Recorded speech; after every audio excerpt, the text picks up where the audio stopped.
ஒரு ரொம்ப கவலைக்குரிய ஒரு விஷயம் என்ன அப்படின்னா, ஒரு சில வாரங்களுக்கு முன்னால் நீங்கள் அதிகமான செய்திகளில் பார்த்துருப்பீங்க. ஒரு சில சகோதரர்கள் கைது செய்யப்படுறாங்க. அவங்க என்னன்னு பார்த்தீங்கன்னா, நீட்ட தாடி வச்சுருக்கிறாங்க, மீசையெல்லாம் அழிச்சிருக்கிறாங்க. அவங்க பார்த்தீங்க அப்படின்னா ஒரு முஸ்லீம் அப்படிங்கிறதுக்கான எல்லா விதமான அடையாளங்களும் இருக்குது. ஆனால் அவங்களாம் எதில் கைது செய்யப்பட்டிருக்கிறாங்க அப்படின்னா, போதைப் பொருள் விற்பனை செய்ததற்காக கைது செய்யப்பட்டிருக்கிறாங்க. கைது செய்யப்பட்டதெல்லாம் முஸ்லீம் தான். எல்லாரும் முஸ்லீம்கள். முஸ்லீம்களில் பலரும் இருக்கிறாங்க. பள்ளிவாசல் பக்கமே போகாதவங்க இருக்கிறாங்க. அல்லானா யாருன்னே தெரியாதவங்க இருக்கிறாங்க. குடிகாரர்கள் இருக்கிறாங்க. அந்த மாதிரி இல்லை. ஆனால் பார்த்தா எங்கோ நமக்கு அருகாமையில் நமக்கு பக்கத்தில் பள்ளிவாசல் நின்று தொழுதவர் போல் இருக்கக்கூடிய நபர்கள் கைது செய்யப்படுறாங்க. ஏன் கைது செய்யப்படுறாங்க அப்படின்னு சொல்லி பார்க்கும்போது ஒரு கவலைக்குரிய விஷயம் என்னென்னா, மார்க்கம் வெற்றி பெறுவதற்காக நீ இதை செய்யக்கூடாது என்று எதை தடுத்ததோ அப்படிப்பட்ட ஒரு மிகப்பெரிய ஒரு தீமையை செய்ததற்காக கைது செய்யப்பட்டிருக்கிறாங்க.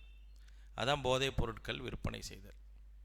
அவங்க பயன்படுத்தலை, ஆனால் அதை விற்பனை செய்கிறது அதுவும் தடுக்கப்பட்டது தானே. அதனால் சமூகத்தில் எவ்வளோ பெரிய ஒரு பாதிப்பு ஏற்படுது. அதனால் எத்தனை மக்கள் வழிகட்டு போகிறாங்க, எத்தனை பேர் கொலைகாரர்களாக மாறுறாங்க, எத்தனை பேர் மோசமானவர்களாக மாறுறாங்க. எப்படியெல்லாம் மாறுவதற்கான ஒரு சூழல்கள் உருவாக்கப்படுது. அந்த தீமையை வித்திடக்கூடிய, அந்த தீமையை கொண்டு போய் சேர்க்கக்கூடிய இடத்துல ஒரு முஸ்லீம் எப்படி இருக்கலாம்? ஒரு முஸ்லீமுக்கு அங்கே என்ன வேலை? ஆனால் கடந்த சில வாரங்களுக்கு முன்னால் எல்லாரும் கைது செய்யப்பட்ட எல்லோரும் முஸ்லீம்கள். அதில் சில பேர் பள்ளிவாசலுக்கெல்லாம் வந்திருக்கிறாங்க, தொடர்ச்சியாக தொழுது இருக்கிறாங்க, தொழுகையை மேற்கொள்ளக்கூடியவங்க. அப்புறம் எப்படி வரும்? أعوذ بالله من الشيطان الرجيم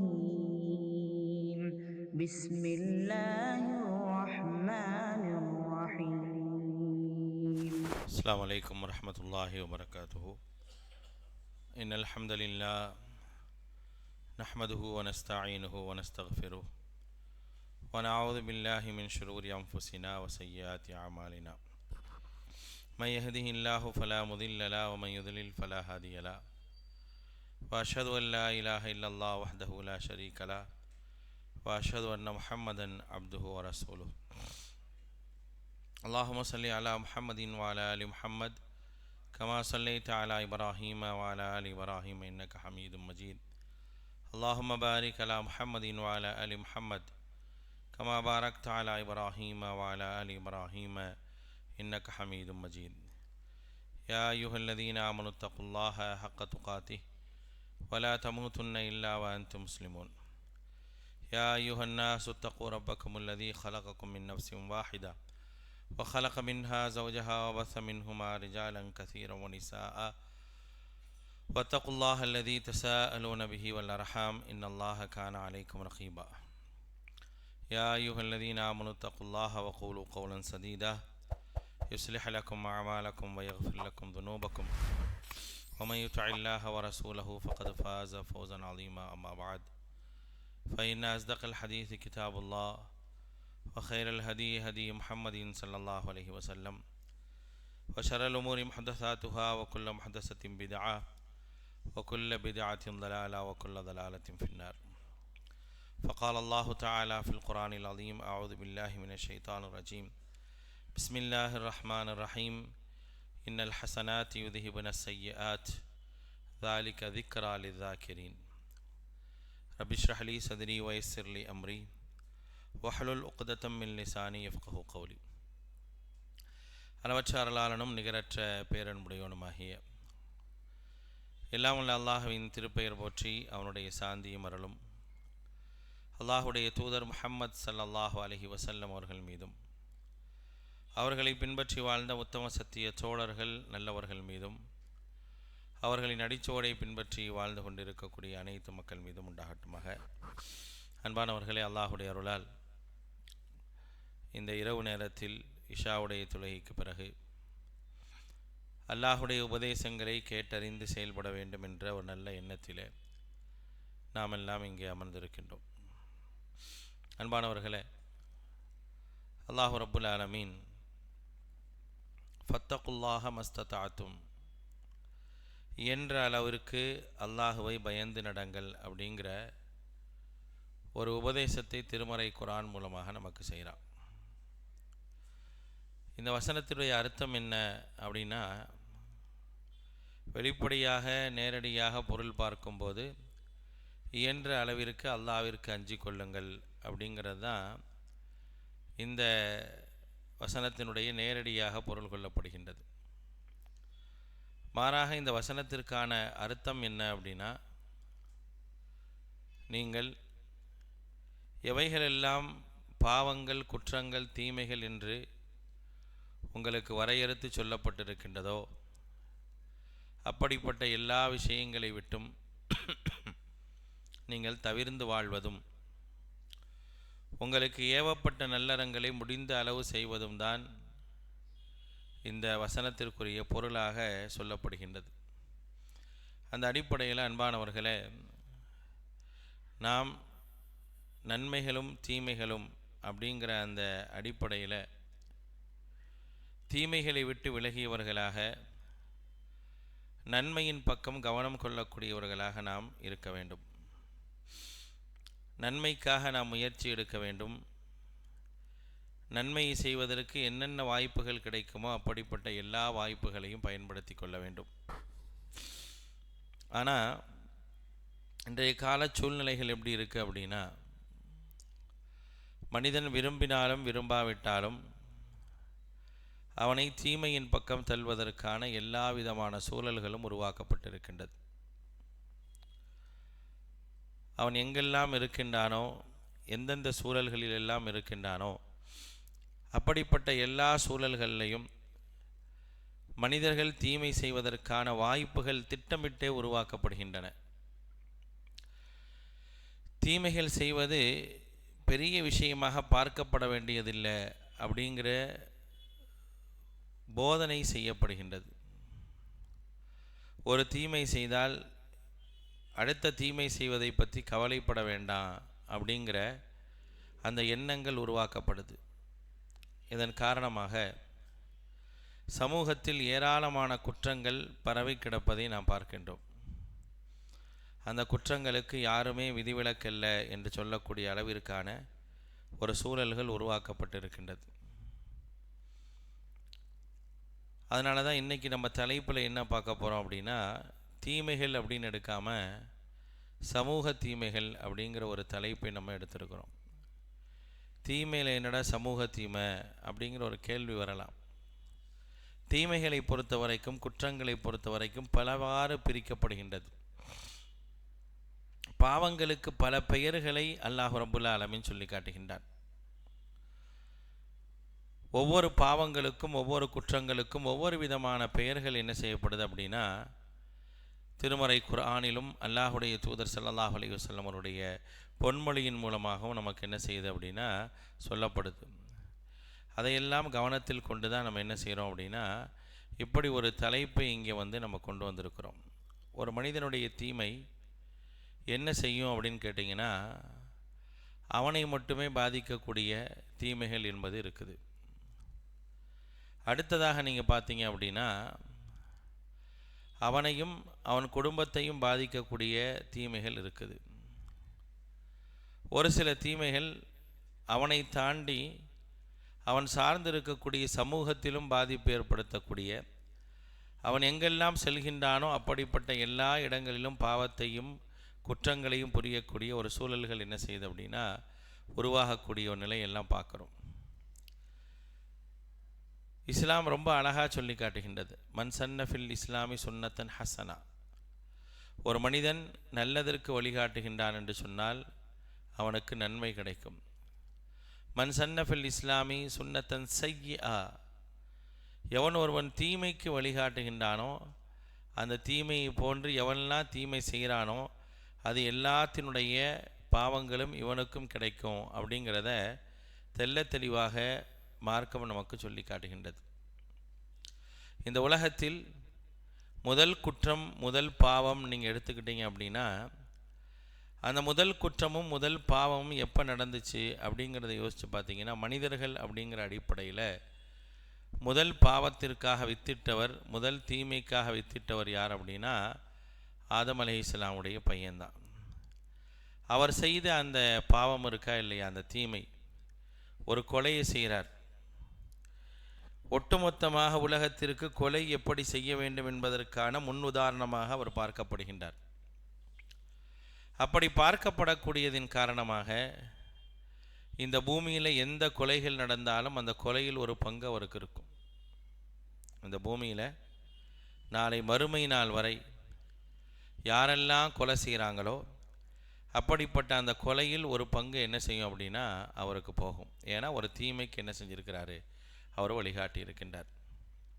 அப்போ தீமை அப்படிங்கிற ஒரு விஷயம் ஒரு சமூகத்தில் ஒரு பாதிப்பை ஏற்படுத்துது, ஒரு தாக்கத்தை ஏற்படுத்துது அப்படின்னா அதனுடைய விளைவு என்பது மிக மோசமானதாக இருக்கும். ஒரு மனுஷனை பொறுத்த வரைக்கும் அவன் தப்பு செய்கிறவன் தான். பரிசுத்தமானவர்கள் யாருமே கிடையாது. நான் 100% நல்லவன் சொல்லி யாரையாவது சொல்ல முடியுமா? உங்களை சொல்லுவீங்களா? நீங்கள் யாரையும் சொல்ல முடியாது.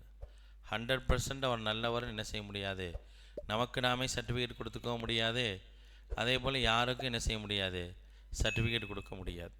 ஏன்னா மனிதர்களை பொறுத்த வரைக்கும் அவரிடத்தில் தவறுகள் நடப்பதற்கு, குற்றங்கள் நடப்பதற்கு, தீமைகள் ஏற்படுவதற்கான வாய்ப்புகள் இருக்கத்தான் செய்யுது. ஒரு மனிதன் தீமை செய்கின்றான் என்று சொன்னால் அவனை மன்னிப்பதற்கான பல வாய்ப்புகளை அல்லாஹ் ரப்புல் ஆலமீன் ஏற்படுத்தி வச்சிருக்கிறான். என்னைக்கு மன்னிப்பு அப்படிங்கிற ஒரு விஷயம் ஏற்படுத்தப்படுதோ அப்பயே நம்ம விளங்கிக்கணும், தீமை என்பது, குற்றம் என்பது மனிதன்கிட்ட நடைபெறும் அப்படிங்கிறத விளங்கிக்கணும். அல்லாஹு தாலா தன்னை பற்றி சொல்லும் பொழுது கஃபூருர் ரஹீம் அப்படிங்கிறான். அல்லாஹு தாலா மன்னிக்கக்கூடியவனாக இருக்கின்றான். அப்போ மன்னிக்கக்கூடியவனாக இருக்கிறான் அப்படின்னா மனிதர்களிடையே பாவங்கள் ஏற்படுவதின் காரணமாகத்தான் அல்லாஹு தாலா மன்னிக்கிறேன் அப்படிங்கிற அந்த ஒரு பண்பை என்ன செஞ்சுருக்கிறான் அப்படின்னா வச்சிருக்கிறான். இப்போ இந்த பாவத்தை பொறுத்த வரைக்கும் ஒரு மனிதன் செய்யக்கூடிய பாவம் எப்படி பார்க்கப்படுது அப்படின்னா அல்லாஹ் அடியான் அப்படிங்கிற ரீதியில் பாவங்கள் உண்டு. இது ஒரு வகை. அவன் செய்கிற பாவத்தினால யாருக்கு பாதிப்பு அப்படிங்கிறத விட யாருடைய உரிமையில் ஒரு மனிதன் கை வைக்கிறான் அப்படின்னா அல்லாஹுடைய உரிமையில் ஒரு மனிதன் கை வைக்கிறான்.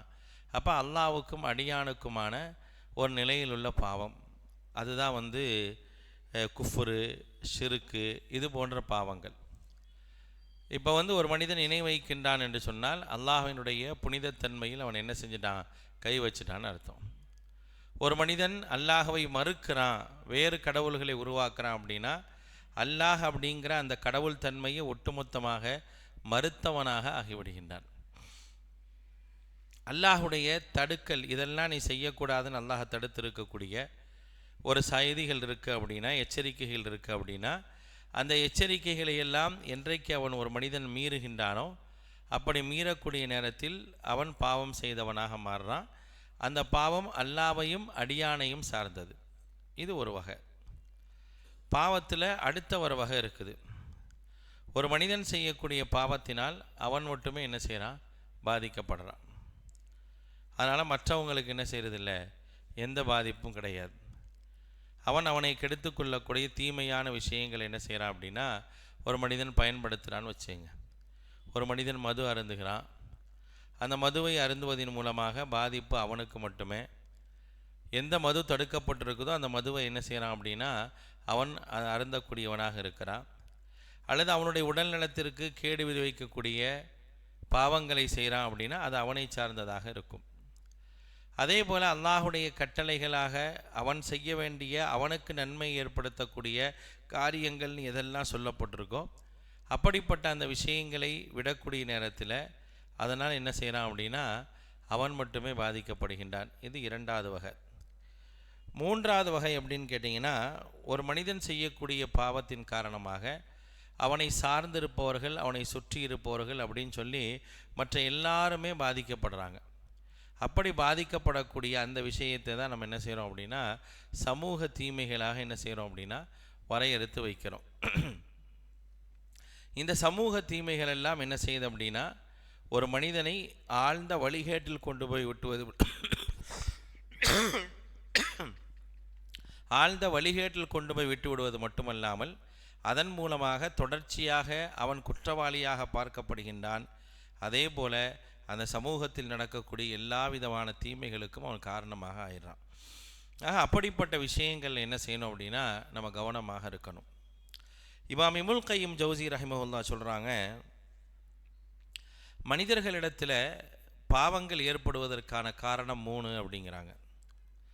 3 நிலைகளில் காரணமாகத்தான் ஒரு மனிதனிடத்தில் பாவம் ஏற்படுது.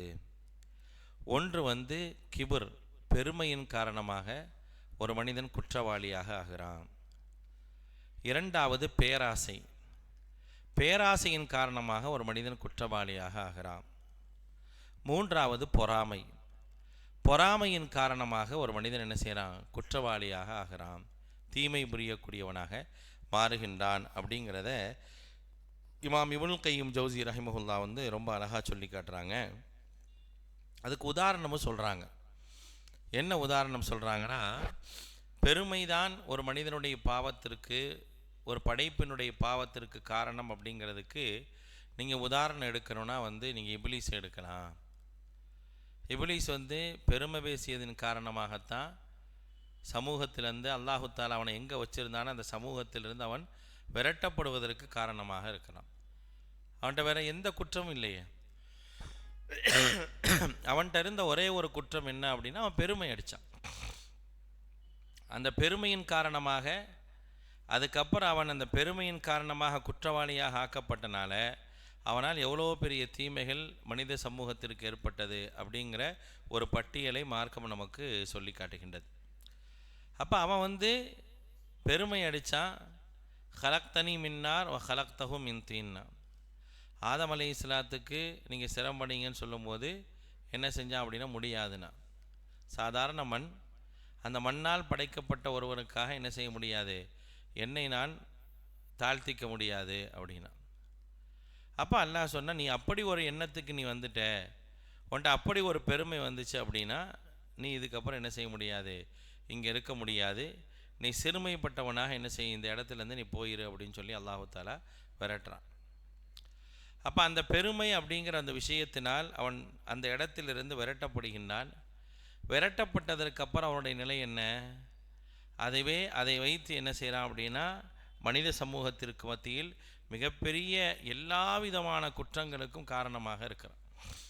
எல்லா விதமான தீமைகளுக்குமான காரணம் யார், ஷைத்தான் தான், இப்லீஸ் தான் காரணம், வேறு யாருமே இல்லை. நம்ம செய்யக்கூடிய எல்லா குற்றங்களுக்கும் எல்லா தீமைகளுக்குமான காரணியாக யார் இருக்கிறானோ அவன் தான் இருக்கிறான். மிகப்பெரிய ஒரு மோசக்காரன் அப்படின்னா ஷைத்தான் தான். அதனால தான் அல்லாஹு தாலா பல இடங்களிலே சொல்லி காட்டுகின்றான், வலா தத்தபிஉ குத்துவாத்தி ஷைத்தான், ஷைத்தானுடைய அடிச்சோடை நீங்கள் பின்பற்றாதீங்க, இன்னஹு லக்கும் அதுவும் முபீன், அவன் பகிரங்கமான விரோதியாக இருக்கிறான் அப்படிங்கிறத அல்லாஹ் ரப்புல் ஆலமீன் நமக்கு எச்சரிக்கையோடு சொல்லி காட்டுகின்றான்.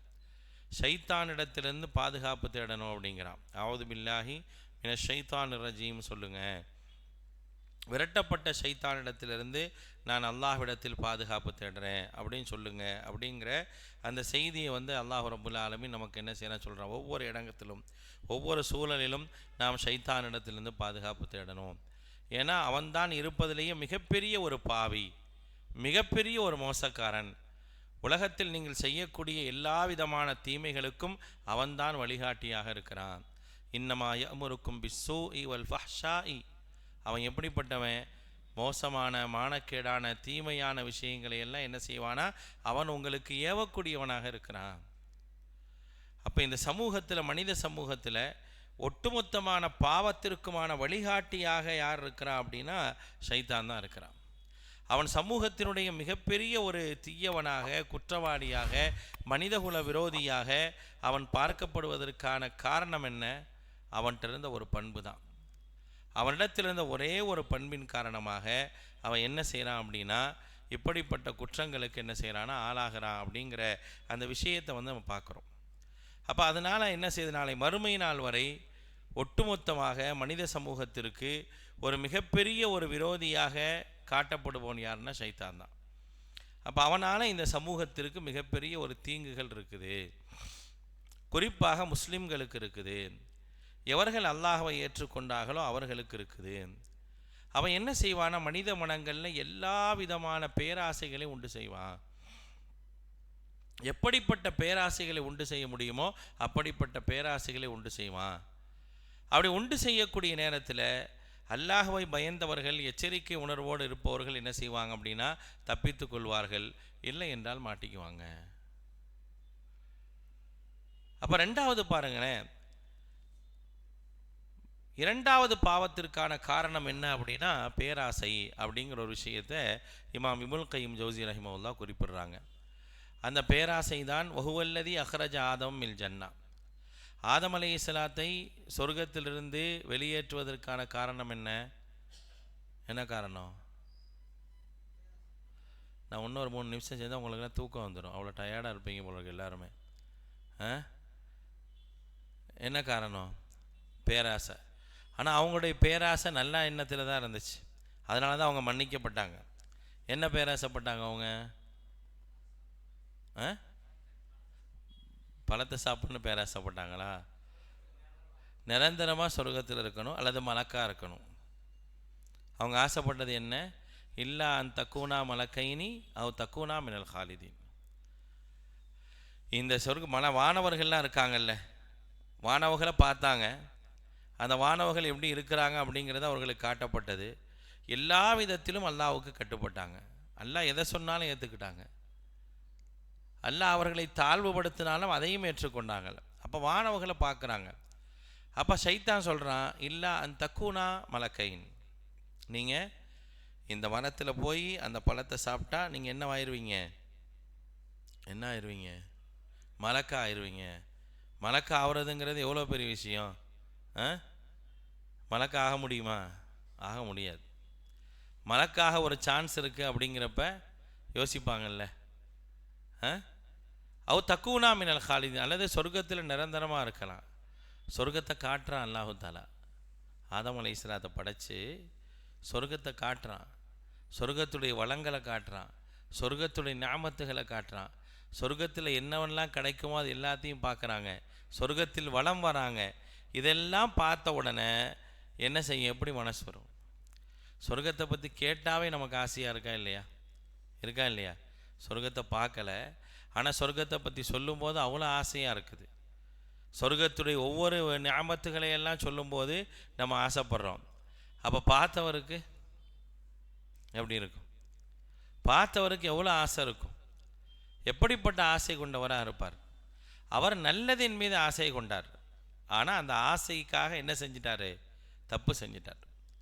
மனிதர்கள்ட்ட இருக்கக்கூடிய பேராசைகள் என்பது அவர்களை தவறு செய்வதற்கு காரணமாக ஆயிடுது. இன்றைக்கு நிறைய பேராசைகள் மனிதர்கள்ட்ட இருக்குதுங்க. குறிப்பாக என்னென்னா, பொருளாதாரத்தின் மீது அதிகமான பேராசை இருக்குது. பணத்தை சம்பாதிக்க வேணான்னு மார்க்கம் சொல்லலை. நீங்கள் ஒட்டுமொத்தமாக ஆன்மீகத்தில் ஈடுபட்டுட்டு பணத்தை சம்பாதிக்க போகாமல் இருங்கன்னு எங்கேயாவது சொல்லியிருக்கா இஸ்லாம்? கிடையவே கிடையாது. தொழுகை முடித்தா ஓடிப்போங்கிறான்ல. தொழுகையை முடிச்சுட்டா பள்ளிவாசல்லாம் உட்காந்துட்டு இருக்காத, ஃபந்தஷிரு ஃபில் அர்து, பூமியில் பறந்து போய் தொழில் செய்யுங்க. ஹுவல்லதி ஜஅலலக்கும் அல்-அர்த தலூலம் ஃபம்ஷூ ஃபீ மனாகிபிஹா, பூமி நிறைய நீங்கள் சம்பாதிப்பதற்கான எல்லா விதமான வாய்ப்புகளையும் அல்லாஹ் ஏற்படுத்தியிருக்கான். பூமியினுடைய ஓரங்களுக்கு நீங்கள் போங்க, அல்லாஹ்வுடைய ரிஸ்க்கை நீங்கள் தேடி தேடி சாப்பிடுங்க அப்படின்னு சொல்லி என்ன செய்கிறான்னு கேட்டிங்கன்னா அல்லாஹு தஆலா சொல்லி காட்டுறான். ஆனால் அந்த பொருளாதாரத்தை சம்பாதிக்கக்கூடிய நேரத்தில் மனிதனுக்கு என்ன ஒரு ஆசை வருது அப்படின்னா, சீக்கிரம் சம்பாதிச்சிடணும், சீக்கிரமே வசதி வாய் உள்ள போனால் ஆயிடணும். நான் காலிலேருந்து மாஞ்சு உழைச்சா கூட எனக்கு ஒரு 500 ரூபா தான் கிடைக்குது, எனக்கு ஒரு 1000 ரூபா தான் கிடைக்குது, அதை தாண்டி கிடைக்கிறது இல்லையே அப்படிங்கிற ஆசை, பேராசை பல நேரங்களில் மனிதர்களுக்கு வருது.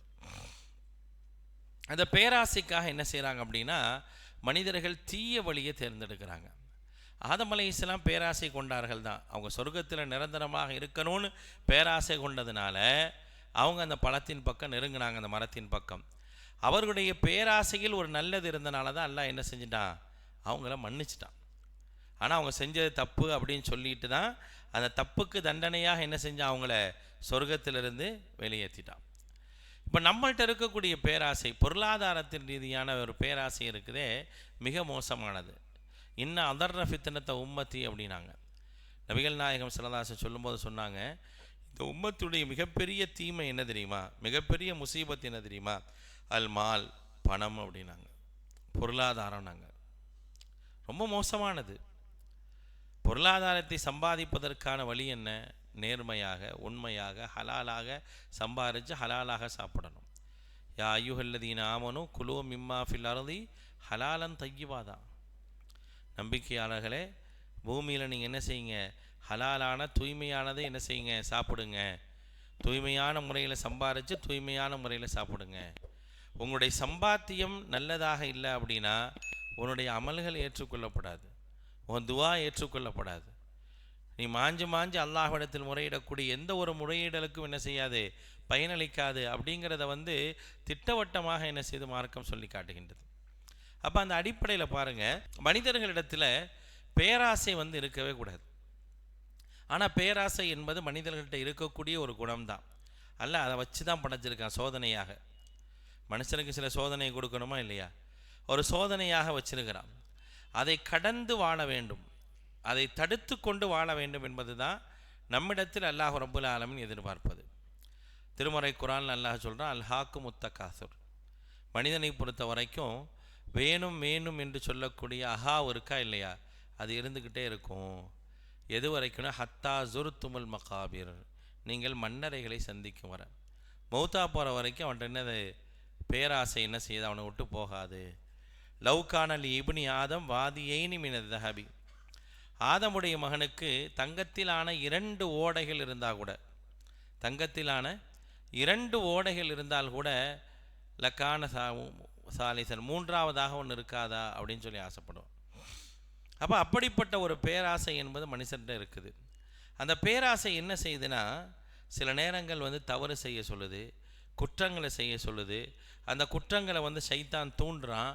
அதனால் அவன் செய்கிறது குற்றமே என்று தெரியாத அளவிற்கு நிறைய பாவங்களை செஞ்சிடான். அல்லாஹ் தடுத்திருக்கக்கூடிய, அல்லாஹ் எச்சரித்திருக்கக்கூடிய, ஈமானுக்கே உலை வைக்கக்கூடிய எத்தனையோ பாவங்களை என்ன செஞ்சிடறாங்கன்னா மனிதர்கள் செய்து விடுகின்றார்கள் என்பது தான் ஒரு கைசேதத்திற்குரிய விஷயம்.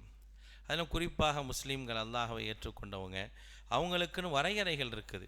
அல்லாஹு தாலா எல்லாத்துலேயும் வரையறையை வச்சுருக்கிறான். இது உனக்கு கூடும், இது உனக்கு கூடாது, இதை நீ செய்யணும், இதை நீ செய்யக்கூடாது, அப்படிங்கிற மாதிரியான வரையறைகள் வைக்கப்பட்டிருக்குது. அந்த வரையறைகளை பல நேரங்களில் மீறுவதனுடைய விளைவு என்னவாகுது அப்படின்னா, நாம் மிகப்பெரிய ஒரு குற்றவாளிகளாக சமூகத்தில் பார்க்கப்படுறோம். ஒரு ரொம்ப கவலைக்குரிய ஒரு விஷயம் என்ன அப்படின்னா, ஒரு சில வாரங்களுக்கு முன்னால் நீங்கள் அதிகமான செய்திகளில் பார்த்துருப்பீங்க, ஒரு சில சகோதரர்கள் கைது செய்யப்படுறாங்க. அவங்க என்னன்னு பார்த்தீங்கன்னா, நீட்டாக தாடி வச்சுருக்கிறாங்க, மீசையெல்லாம் அழிச்சிருக்கிறாங்க. அவங்க பார்த்தீங்க அப்படின்னா ஒரு முஸ்லீம் அப்படிங்கிறதுக்கான எல்லா விதமான அடையாளங்களும் இருக்குது. ஆனால் அவங்களாம் எதில் கைது செய்யப்பட்டிருக்கிறாங்க அப்படின்னா, போதைப் பொருள் விற்பனை செய்ததற்காக கைது செய்யப்பட்டிருக்கிறாங்க. கைது செய்யப்பட்டதெல்லாம் முஸ்லீம் தான், எல்லாரும் முஸ்லீம்கள். முஸ்லீம்களில் பலரும் இருக்கிறாங்க, பள்ளிவாசல் பக்கமே போகாதவங்க இருக்கிறாங்க, அல்லானா யாருன்னே தெரியாதவங்க இருக்கிறாங்க, குடிகாரர்கள் இருக்கிறாங்க. அந்த மாதிரி இல்லை. ஆனால் பார்த்தா எங்கோ நமக்கு அருகாமையில், நமக்கு பக்கத்தில் பள்ளிவாசல் நின்று தொழுதவர் போல் இருக்கக்கூடிய நபர்கள் கைது செய்யப்படுறாங்க. ஏன் கைது செய்யப்படுறாங்க அப்படின்னு சொல்லி பார்க்கும்போது ஒரு கவலைக்குரிய விஷயம் என்னென்னா, மார்க்கம் வெற்றி பெறுவதற்காக நீ இதை செய்யக்கூடாது என்று எதை தடுத்ததோ அப்படிப்பட்ட ஒரு மிகப்பெரிய ஒரு தீமையை செய்ததற்காக கைது செய்யப்பட்டிருக்கிறாங்க. அதான் போதைப் பொருட்கள் விற்பனை செய்தல். அவங்க பயன்படுத்தலை, ஆனால் அதை விற்பனை செய்கிறது அதுவும் தடுக்கப்பட்டது தானே. அதனால் சமூகத்தில் எவ்வளோ பெரிய ஒரு பாதிப்பு ஏற்படுது. அதனால் எத்தனை மக்கள் வழிகட்டு போகிறாங்க, எத்தனை பேர் கொலைகாரர்களாக மாறுறாங்க, எத்தனை பேர் மோசமானவர்களாக மாறுறாங்க, எப்படியெல்லாம் மாறுவதற்கான ஒரு சூழல்கள் உருவாக்கப்படுது. அந்த தீமையை வித்திடக்கூடிய, அந்த தீமையை கொண்டு போய் சேர்க்கக்கூடிய இடத்துல ஒரு முஸ்லீம் எப்படி இருக்கலாம்? ஒரு முஸ்லீமுக்கு அங்கே என்ன வேலை? ஆனால் கடந்த சில வாரங்களுக்கு முன்னால் எல்லாரும் கைது செய்யப்பட்ட எல்லோரும் முஸ்லீம்கள். அதில் சில பேர் பள்ளிவாசலுக்கெல்லாம் வந்திருக்கிறாங்க, தொடர்ச்சியாக தொழுது இருக்கிறாங்க, தொழுகையை மேற்கொள்ளக்கூடியவங்க. அப்புறம் எப்படி வரும்? ஆச்சரியமான விஷயம் என்ன? இன்ன ஸலாத்த தன்ஹா அனில் ஃபஹ்ஷாஇ வல் முன்கர். அல்லாஹ் குர்ஆன்ல சொல்றான், தொழுகை என்பது எப்படிப்பட்டது தெரியுமா? இன்ன ஸலாத்த தன்ஹா அனில் ஃபஹ்ஷா, மானக்கேடான வல் முன்கர், வெறுக்கத்தக்க காரியங்களை தடுக்கக்கூடியது. ஆனால் எனக்கு அருகாமையில் நின்று தொழுதவர் ஒரு மிகப்பெரிய ஒரு மோசமான ஒரு குற்றத்தை அல்லாஹ் மன்னிக்க மாட்டேன்னு சொல்லக்கூடிய, அல்லாஹ்வால் நீ அதை தடுத்தாதான், அது இல்லாமல் இருந்தாதான் நீ வெற்றி பெறக்கூடியவனாக இருக்க முடியும் அப்படின்னு சொல்லப்பட்ட ஒரு விஷயத்தை, அன்றைக்கு சஹாபாக்கள் வீடுகளில் வைத்திருந்த எல்லாவற்றையும் எடுத்து தூர போட்டு உடைச்சி எரியுங்க அப்படின்னு சொல்லப்பட்ட அந்த ஒரு விஷயத்தை ஒரு சமூகம் இன்றைக்கு செய்து அப்படின்னா, அது முஸ்லீம் சமூகம் செய்து அப்படின்னா, அவர்கள் பலருக்கும் அதை கொடுக்குறாங்க அப்படின்னா, அவர் எவ்வளோ பெரிய ஒரு தீமையை அவங்க சமூகத்தில் பரப்புகிறாங்க. அது காரணம் என்னன்னு நினைக்கிறீங்க? பேராசை தான், பொருளாதாரத்தின் மீது கொண்ட பேராசை. ஏன்னா சாதாரணமாக இருக்கக்கூடிய எந்த தொழில்களிலும் கிடைக்காத ஒரு பொருளாதாரம் என்ன செய்யுது அப்படின்னா அதில் கிடைக்குது. பொருள் சிறுசாக இருக்கும், அதுக்கான வருமானங்கள் பெருசு. பொருள் சிறுசாக இருக்கும், அதற்கான வருமானங்கள் பெருசு. ஆக அப்படிப்பட்ட அந்த விஷயத்தை செய்யலாம் அப்படிங்கிற அளவுக்கான ஒரு எண்ணம் ஏன் நினைக்கிறாங்க? அப்போ அவர்கள்ட்ட இருந்து அந்த பேராசை நன்மையின் பக்கம் இல்லை, ஒரு தீமையின் பக்கம் இருக்குது. அவரோட மட்டும் முடியலை, அவர் மட்டும் அந்த குற்றத்தை செய்கிறார், அவர் மட்டும் அதை பயன்படுத்துகிறாரு அப்படின்னா அது அவரோட முடிஞ்சிடும். ஆனால் அதை என்ன செய்கிறார் அப்படின்னா சமூகத்தில் கொண்டு போய் சேர்க்கிறாரு, இளைஞர்கள்ட்ட கொண்டு போய் சேர்க்கிறாரு, எல்லா மட்டத்திலையும் அதை கொண்டு போய் சேர்க்குறாங்க. அவங்களுக்கு அதனால் பொருளாதாரம் கிடைக்குது. அப்படி பொருளாதாரம் கிடைக்கும் போது அதில் சம்பாதிக்கிறாங்க, அதில் சந்தோஷமாக இருக்குன்னு ஆசைப்படுறாங்க.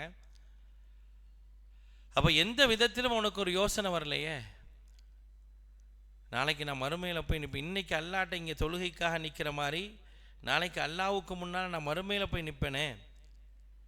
நான் இன்றைக்கு அல்லாவை பார்ப்பதை போன்று நின்று நான் வணங்குறேன், ஆனால் நாளைக்கு அல்லாவை பார்ப்பேனே, நான் அல்லாஹ்வை கண்கூடாக பார்ப்பேனே. அப்படி அல்லாஹ்வை கண்கூடாக பார்க்கும்போது அல்லாஹ் விசாரிப்பானே. சமூகத்தில் நான் பலரையும் பலரிடத்திலிருந்தும் மறைத்து நான் என்ன செஞ்சேன் அப்படின்னா இந்த குற்றத்தை செய்கிறேன், ஆனால் அல்லாஹ்ட்ட என்னால் மறைக்க முடியாதே அப்படிங்கிற எந்த எண்ணமும் தோணலையே. அப்போ எங்கே குறைபாடு இருக்குது? என்னுடைய ஈமானில் குறைபாடு இருக்குது. நான் இறைவனை வணங்கக்கூடிய விதத்தில் நான் இருக்கக்கூடிய நேரத்தில் என்னுடைய இஹ்லாஸில் குறைபாடு இருக்குது, என்னுடைய தக்குவால குறைபாடு இருக்குது. இதிலெல்லாம் சரியாக இருந்தால் நான் இப்படிப்பட்ட ஒரு நிலைக்கு போயிருக்க மாட்டேன். ஆக இன்றைக்கு பெரும்பாலான இது போன்ற குற்றங்கள் நடப்பதற்கு மனிதனுடைய பேராசை ஒரு காரணமாக இருக்குது. அந்த பேராசையை ஷைத்தான் தூண்டி விடுறான். அந்த பேராசை மனிதர்களால் தூண்டப்படுது. அப்படி தூண்டப்படக்கூடிய நேரத்தில் அதில் உள்ள ஒரு இயலாமை,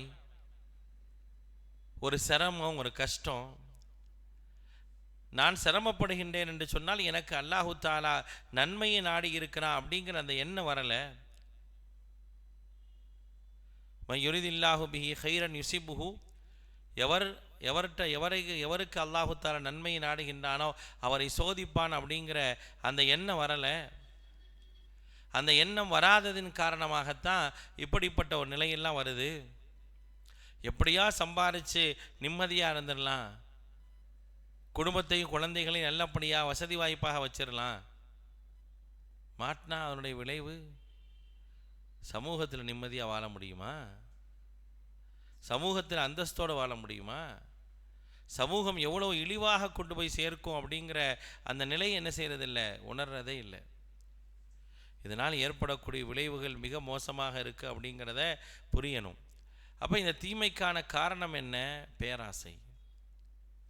அந்த பேராசை தான் தீமைக்கான காரணம். அதே பேராசை தான் ஆதம் அலைஹிஸ்ஸலாத்தை சொர்க்கத்திலிருந்து வெளியேற்றியது. ஆனால் அவர்கள் நன்மைக்காக பேராசைப்பட்டதின் காரணமாக அல்லாஹு தாலா அவர்களை மன்னிப்பதற்கான வாய்ப்பு கொடுத்தான். மூன்றாவது குற்றத்திற்கான காரணமாக இமாம் இப்னுல் கய்யிம் ஜௌஸி ரஹிமஹுல்லாஹ் சொல்கிறது பொறாமை அப்படிங்கிறாங்க. பொறாமை, அந்த பொறாமை தான் என்ன செஞ்சு அப்படின்னா, ஆதம் அலைஹிஸ்ஸலாமுடைய ஒரு பையன் தன்னுடைய சகோதரனை கொலை செய்வதற்கு போனதுக்கான காரணம் பொறாமை தான். அவனுக்கு மட்டும் அழகான ஒரு பெண் கிடைக்கின்றாளே, அவனுடைய நேர்ச்சியை மட்டும் அல்லாஹ் ஏற்றுக்கொண்டானே அப்படிங்கிற அந்த பொறாமை, அந்த பொறாமையின் காரணமாக என்ன செய்யறான் அப்படின்னா, தன்னுடைய சகோதரனை கொலை செஞ்சிடறார். செய்ததனுடைய விளைவு அவர் குற்றவாளியாக பார்க்கப்படுறாரா இல்லையா? இப்போ இன்றைக்கு சமூகத்தில் பொறாமை எந்த அளவிற்கு குடிகொண்டிருக்குது? சகோதரர்களுக்கு மத்தியில் பொறாமை தலைவிரித்து ஆடுகின்றது. குடும்பத்தார்களுக்கு மத்தியில் பொறாமை தலைவிரித்து ஆடுகின்றது. அந்த பொறாமையின் காரணமாக எத்தனையோ இழப்புகளை சந்திக்கிறோம். கொலை வரைக்கும் போகுது. பெற்றவர்களையே அடித்து துன்புறுத்தக்கூடிய ஒரு சூழல்கள்லாம் உருவாக்கப்படுது. இது மாதிரியான ஏராளமான நிலைகளை பார்க்கலாம். பொறாமை என்பது எவ்வளவு மோசமானது. ஒரு மனிதனுடைய இறை நம்பிக்கை உள்ள உள்ளத்தில் ஈமானும் பொறாமையும் ஒன்றாக இருக்காது அப்படிங்கிறாங்க. ஈமானும் பொறாமையும் ஃபி ஜௌஃபியும் வாஹிதா, ஒரே ஒரு உள்ளத்திற்குள்ளாக இருக்காது அப்படிங்கிறாங்க அல்லாஹுடைய தூதர். அப்போ ஈமான் இருந்தால் பொறாமை இருக்காது. அப்போ பொறாமை இருக்கக்கூடிய இடத்துல ஈமான் போயிடும். பொறாமை இருக்கக்கூடிய இடத்துல ஈமான் போயிடும். அந்த ஈமான் இறை நம்பிக்கை போச்சு அப்படின்னா அவன் எல்லா குற்றங்களையும் செய்வான். சாதாரணமான விஷயமா? அல்லாஹுடைய தூதர் ஸல்லல்லாஹு அலைஹி வஸல்லம் அவர்கள் சொல்றாங்க, ஈயாக்கும் வல் ஹஸத அப்படிங்கிறாங்க. பொறாமைப்படுவதை விட்டு உங்களை நான் என்ன செய்கிறேன்? எச்சரிக்கின்றேன். கமா தஅக்குல் ஹதப் மினன் நார், நெருப்பு எப்படி விறகுகளை தின்று விடுகின்றதோ அதே போன்று பொறாமை என்பது என்ன செய்யும் அப்படின்னா உங்களுடைய ஈமானை தின்று விடும் அப்படிங்கிறாங்க. என்னுடைய இறை நம்பிக்கையை அழிக்கக்கூடிய ஒன்று பொறாமை. அல்லாஹ் ரப்புல் ஆலமீன் பாதுகாப்பு தேட சொன்ன ஒன்று இருக்கு அப்படின்னா பொறாமை தான்.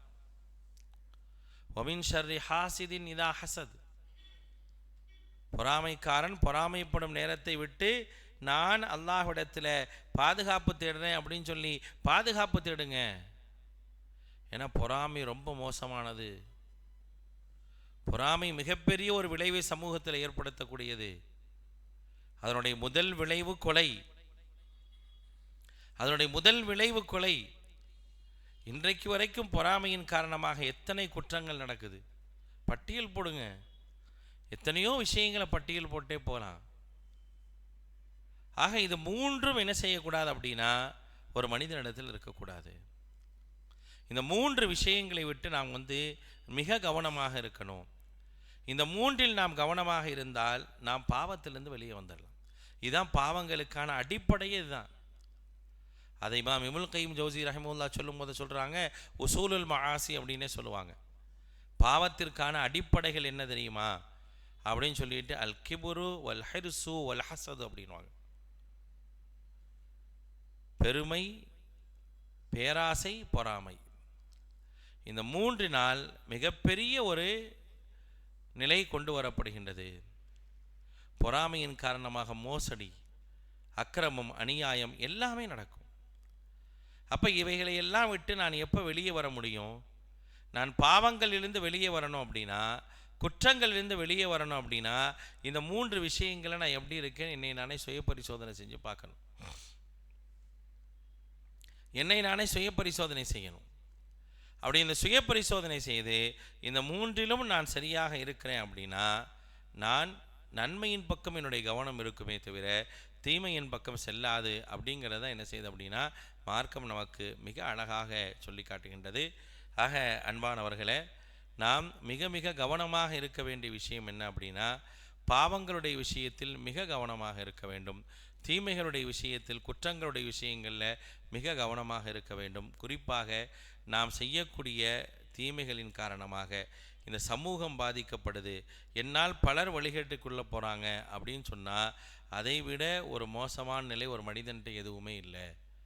அதனால் மிக மிக கவனமாக இருக்க வேண்டும். சமூக தீமைகள் ஊடுருவதற்கான காரணங்களாக மார்க்கம் எதை சொல்லி காட்டுகின்றதோ, எச்சரிக்கையாக சொல்லுதோ, அப்படிப்பட்ட எச்சரிக்கையிலிருந்து விலகி வாழக்கூடிய நல்ல சிந்தனை உடையவர்களாக நம்ம இருக்கணும். நம்ம அப்படித்தானே இருக்கிறோம் அப்படின்னா நம்மை சார்ந்தவர்கள்ட்ட இந்த செய்தியை கொண்டு போகணும். இது நமக்காக சொல்லப்படக்கூடிய உபதேசம் அல்ல. என்றைக்குமே உபதேசங்கள் சொல்லப்படக்கூடிய நேரத்தில் வழமையாக உபதேசம் கேட்டு நல்ல வழியில் இருக்கக்கூடிய நேர்வழியில் இருக்கக்கூடியவங்க தானே அதிகமாக எல்லா உபதேசங்களையும் கலந்துக்கிறாங்க. வேற யார் வரா அப்படிங்கிற ஒரு கேள்வி நமக்கு வரலாம். ஆனால் இங்கே நாம் ஒவ்வொருவரும் எப்படி இருக்க வேண்டும் என்பது தான் மிக முக்கியமானது. இங்கே வந்திருக்கக்கூடிய ஒவ்வொருவரும் என்ன செய்யலாம்? தனக்கு அருகாமையில் இருக்கக்கூடிய, தனக்கு நெருக்கத்தில் இருக்கக்கூடிய ஒருவர் தவறான வழியில் இருக்கின்றார் என்று சொன்னால், தீமையின் பக்கம் செல்கின்றார் என்று சொன்னால், குற்றங்களின் பக்கம் செல்கின்றார் என்று சொன்னால், வேடிக்கை பார்த்து கொண்டு இருப்பது என்பது நம்முடைய காரியம் அல்ல. அப்படி வேடிக்கை பார்த்துட்டு இருந்தோம் அப்படின்னா, யாரை வேடிக்கை பார்க்குறோமோ அவன் நம்மளை குற்றவாளி ஆக்குவான். அவன் நம்மை குற்றவாளி ஆக்குவதற்கான வாய்ப்புகள் இருக்கின்றது என்பதை கவனத்தில் கொண்டு செயல்பட வேண்டும். அதனால் அன்பான சகோதரர்களே, நமக்கு அருகாமையில் நிறைய மக்கள் இருக்கிறாங்க, நம்மளோட தொடர்புடைய மக்கள் அதிகமாக இருக்கிறாங்க. அவங்கள்ட்ட நிறைய விஷயங்களை நம்ம பார்க்குறோம், தீமையை பார்க்குறோம் அப்படின்னா அந்த தீமைகளை தடுக்கக்கூடியவர்களாக, அந்த தீமையிலிருந்து அவர்களை வெளியேற்றக்கூடியவர்களாக நம்ம இருந்தோம் அப்படின்னா அதுவே நம்மை சொர்க்கத்தில் கொண்டு போய் சேர்த்து விடும். எல்லாம் வல்ல அல்லாஹ் அப்படிப்பட்ட நல்லுணர்வும் நல்ல எண்ணமும் கொண்ட மக்களாக உங்களையும் நியமாக்கல் புரிவானாக. வாஹிரு தஅவானா அனில் ஹம்துலில்லாஹி ரப்பில் ஆலமீன். சுப்ஹானக்கல்லாஹும்ம வ பிஹம்திக அஷ்ஹது அல்லா இலாஹா இல்லா அன்த அஸ்தக்ஃபிருக வ அத்தூபு இலைக்.